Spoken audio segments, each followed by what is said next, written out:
একই দেশে দুই আইন।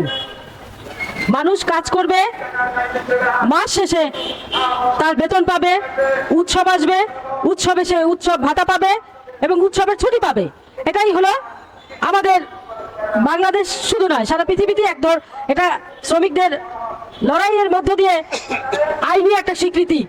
দ্রব্যমূল্য বৃদ্ধি এবং মূল্যস্ফীতি, মুদ্রাস্ফীতি, এই সব মিলিয়ে বাংলাদেশের শ্রমিক শ্রেণী এখন না খেয়ে থাকার মতো অবস্থায় আছে। সেই ঈদকে কেন্দ্র করে আজকে শ্রমিকরা বাড়ি যাবে, এটাই স্বাভাবিক। কিন্তু প্রতি বছর আমরা দেখি ঈদের আগে আমাদের শ্রমজীবী মানুষদের কথা মালিকরা ভাবে না।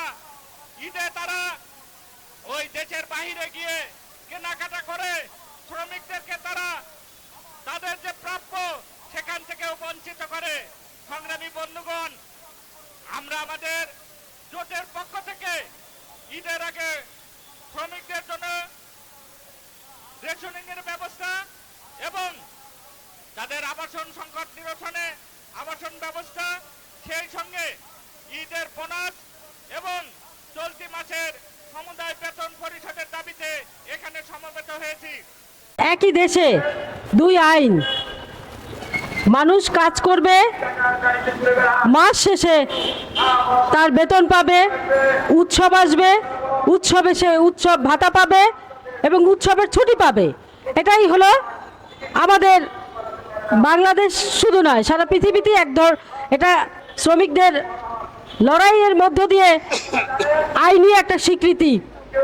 অথচ এইটাও আমাদের দাবি করে, আন্দোলন করে, জীবন দিয়ে, রক্ত দিয়ে, পুলিশের গুলি খেয়ে, জেল জুলুমের হুলিয়া মাথায় নিয়ে এই দাবিগুলি আমাদের পেতে হয়। তাই এর মধ্য দিয়ে একটা জিনিস পরিষ্কার, এই রাষ্ট্র, এই শিল্প ব্যবস্থা, এই রাষ্ট্র ব্যবস্থা টাকাওয়ালাদের, অত্যাচারীদের, শ্রমিক সহ সাধারণ মানুষের নয়। আমরা গার্মেন্টস শ্রমিক অধিকার আন্দোলনের পক্ষ থেকে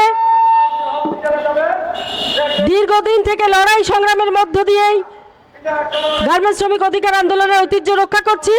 শ্রমিকদের দাবি দেওয়া এবং শ্রমিকদের ন্যায্য পাওনা আদায়ের লক্ষ্যে আন্দোলন সংগ্রাম করে আসতেছি।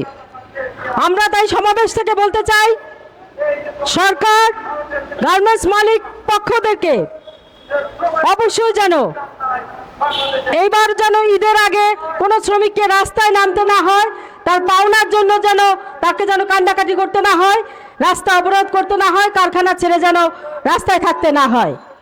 অতএব এই যে শ্রমিকদের যে ন্যায্য আইনগত অধিকার, এই পাওনা তারা নির্বিঘ্নে পেতে পারে, বাড়ি ফিরতে পারে, আত্মীয় স্বজন পরিজনদেরকে নিয়ে দেখা সাক্ষাৎ করে আবার সুস্থভাবে কর্মক্ষেত্রে ফিরে আসতে পারে।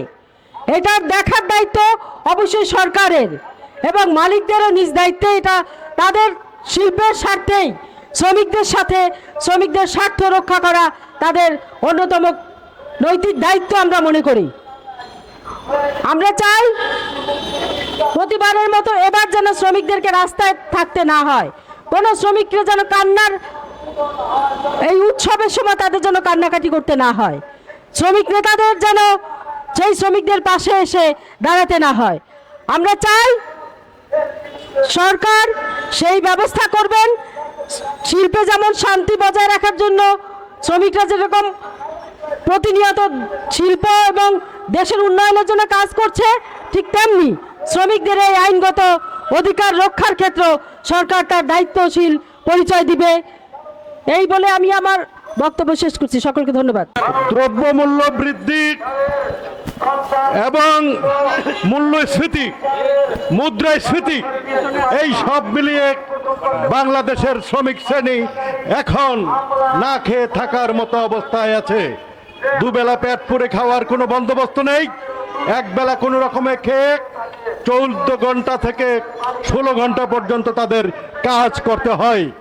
তারপরেও পরিবার পরিজন নিয়ে তাদের অবস্থা অত্যন্ত দুর্বিষহ। আমরা ত্রিপক্ষীয় কমিটি সবাই বলেছি স্পষ্ট করে, শ্রমিকদের এই যে ঘন ঘন ছাঁটাই করা হয়, 26 ধারা 27 ধারা অপব্যবহার করা হয়, এগুলি বন্ধ করুন। কথায় কথায় ছাঁটাই করবেন, এই ব্যবস্থা চলতে পারে না। আপনারা এই শ্রম আইনটা কিছুটা হলেও মেনে চলুন, যেন আমাদের শ্রমিকরা নিঃশ্বাস নিয়ে বাঁচতে পারে। কিন্তু আমরা লক্ষ্য করলাম তারা কোনো কর্ণপাত করে না, তারা কোনো মতেই শ্রমিক শ্রেণীর যে ন্যায্য অধিকার, সেই অধিকার তারা দিতে চায় না। মালিকদের সাথে কথা বলে বলে আমরা ক্লান্ত হয়ে পড়েছি। আমরা দেখছি তারা শ্রমিকদের কোনো ন্যায্য দাবির প্রতি কর্ণপাত করছে না।